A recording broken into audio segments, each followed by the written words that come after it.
Então, queridos, eu quero dizer para vocês que não é uma grande soma de dinheiro, não vai ser um grande volume de dinheiro que vai nos fazer trocar Deus por uma grande soma de dinheiro. Não. Muitas vezes nós trocamos Deus uma pequena soma de dinheiro. A moça me lembrava alguns dias atrás de um pastor amigo nosso, que por diversas vezes eu fui na casa dele. Ele era de um outro ministério, era da igreja presbiteriana. Por várias vezes eu fui na casa dele, eu liguei para lá para falar com ele. A esposa dele me dizia: Pastor Mauro, o pastor João está orando. Eu já entendi o que era.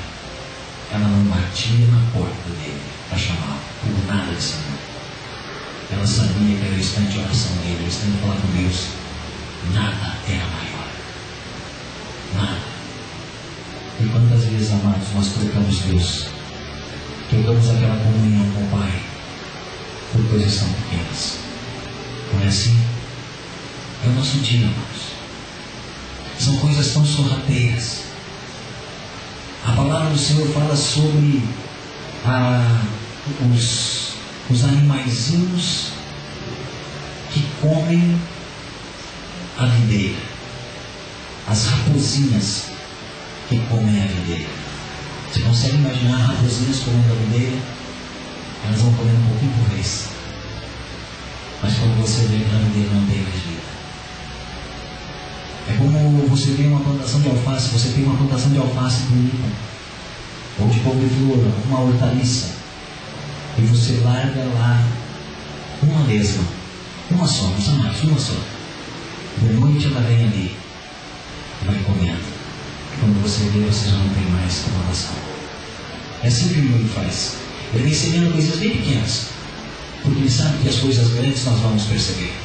Então ele vem devagarinho, com as coisinhas bem pequenas, ele vai nos pegando. Então, primeira coisa, amados, que eu quero observar aqui: não vai ser grandes coisas que vão nos fazer trocar Deus, são coisas bem pequenininhas.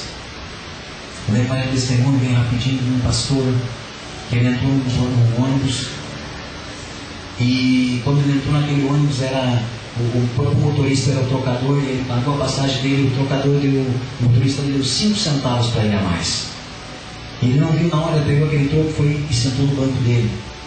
Ele estava sentado no banco, foi conferir o troco. Quando ele conferiu o troco, tinha 5 centavos a mais. Ele pensou em levantar e até lá o motorista devolveu o troco. Mas ele pensou assim: mas eu pagar 5 centavos? Não é 5 centavos. E ele foi viajando naquele ônibus e aqueles 5 centavos foram incomodando ele. E quando ele chegou na hora de descer no ônibus, ele chegou para o motorista do ônibus e entregou aqueles 5 centavos para ele. Disse: olha, você me deu 5 centavos a mais de troco, esse é o seu dinheiro. E aquele motorista do ônibus olhou para ele e disse assim: o senhor é pastor daquela igreja lá atrás, né? Sim, sou pastor daquela igreja. Pois é, eu dei os 5 centavos a mais para o Senhor, porque eu estou desviado. Eu estou querendo voltar para os caminhos do Senhor. Eu estava testando o Senhor para ver se eu posso na sua igreja. Aquele pastor desceu do ônibus e foi pensando: eu quase vendi o sangue de Jesus por 5 centavos. São coisas pequenas, irmãos, bem pequenininhas. Segundo, toda escolha trará consequências. Jesus está falando aqui: toda escolha trará consequências. Ele fala aqui que se nós escolhermos amar, nós não podemos servir 2 senhores. Ele diz assim: pois odiará um e amará o outro, ou se dedicará a um e desprezará o outro. Toda escolha que nós fizermos vai trazer consequências. Se nós optarmos por Deus, vai trazer consequências. Creio eu e tenho experimentado isso na minha vida, que benéficas. Quando escolhemos o dinheiro, vai trazer consequências duras, ódio, vai trazer disputa, vai trazer perseguição, Isso eu estou falando sobre dinheiro. E muitas vezes as nossas escolhas erradas, amado, elas são em função de outras coisas que não são dinheiro, são coisas que passam desapercebidas por nós. E Deus tem ministrado muito forte ao meu coração, e eu ainda não preguei sobre isso, mas é algo que Deus tem ministrado muito forte no meu coração, uma escolha que traz uma consequência errada. E quando nós nos convertemos lá, nos idos da década de 90, foi nos ensinado, e alguém nos disse que havia uma ordem para nós seguirmos. Em primeiro lugar, Deus. Em segundo lugar, na nossa vida deveria estar a nossa família. Em terceiro lugar, deveria estar o trabalho. E em quarto lugar, deveria estar a igreja. E a gente aprendeu aquilo ali, foi nos ensinado aquilo ali, e a gente até ensinou aquilo ali, também passou adiante aquilo ali. E há pouco tempo atrás eu estava orando a Deus, e Deus começou a pesar muito forte no meu coração isso. E Deus me dizia que isso não é dele. E eu me questionava com Deus, orava e meu Deus, como é isso? E Deus dizia assim, isso não é meu. Quando nós escolhemos colocar a nossa família antes da igreja, nós estamos fazendo errado. Deus ministrava isso no meu coração, eu comecei a perguntar para Deus, e Deus começou a me trazer versículos e versículos e versículos, e começou a me dar um amontoado de versículos. E Deus começou a me mostrar, e Deus me traz isso agora, uma recordação da minha conversão, que o pastor ministrava que eu precisava amar a Deus assim todas as coisas. Eu dizia para ele, porque quando nós fomos para a igreja, o nosso casamento estava arrebentado, e eu dizia para ele, ô pastor, amar a Deus acima da força é a coisa mais fácil que tem. Nós estávamos arrebentados. Tudo para mim, amar a Deus é fácil, mais que a onça. Amar a Deus mais do que a Bárbara já é um pouco mais difícil que a minha filha. Mas pastor, amar a Deus mais do que a minha mãe que me deu a vida e meu pai, eu não consigo. O pastor disse assim, Mauro, vai caminhando que você vai aprender. No dia que eu aprendi a amar a Deus assim todas as coisas, eu comecei a amar mais a Rose, comecei a amar mais a Bárbara, comecei a amar mais meus pais e outras pessoas, depois veio a Bianca.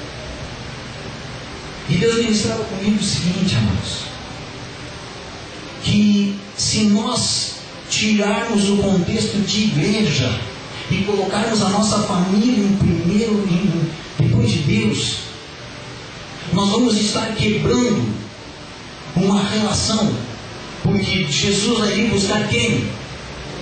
A sua igreja. Eu não estou falando igreja, atividades da igreja. Eu estou falando igreja, isso é algo que a gente tem que tratar muito bem, estudar muito bem. Eu estou falando igreja, aquela igreja que você coloca diante do Senhor, aquela comunhão dos santos. E muitas vezes eu não posso deixar meu filho tomar o lugar das coisas sagradas. Nós temos um domingo à noite que é o culto de adoração ao Senhor, o nosso culto de celebração a Deus. Não vai ser meu pai, não vai ser minha mãe, não vai ser ninguém que vai tomar esse horário. Não, esse horário é Deus. Isso é igreja. A Bíblia diz o seguinte: as portas do inferno não prevalecerão contra a igreja do Senhor. E Deus foi me ministrando. Eu tenho um monte de versículos, eu estou anotando que Deus foi me dando. E Deus me convenceu que as outras pessoas só vão entender que eu sou fiel a Deus se eu sou fiel à instituição dele na terra. E quando a pessoa olha para mim e diz assim, Mauro, tem um negócio para fazer em tal horário lá, eu disse assim para ele, não posso porque eu tenho que estar na igreja. Mas não dá para abandonar a igreja? Disse, não dá. Essa pessoa vai ver que eu sirvo um Deus fiel, essa pessoa, eu tenho uma confiança nesse Deus, e quando essa pessoa precisar, ela sabe que ela pode confiar na gente. Ele em Provérbios fala que todo aquele que prende, que deposita sua confiança em pessoas que não merecem, pessoas vulneráveis, pessoas que flutuam nas suas decisões, ela diz assim que é como aquele que faz a sua segurança num dente podre, ela cairá. Então, amados, uma escolha que nós temos que fazer na nossa vida, e eu aprendi a fazer essa escolha.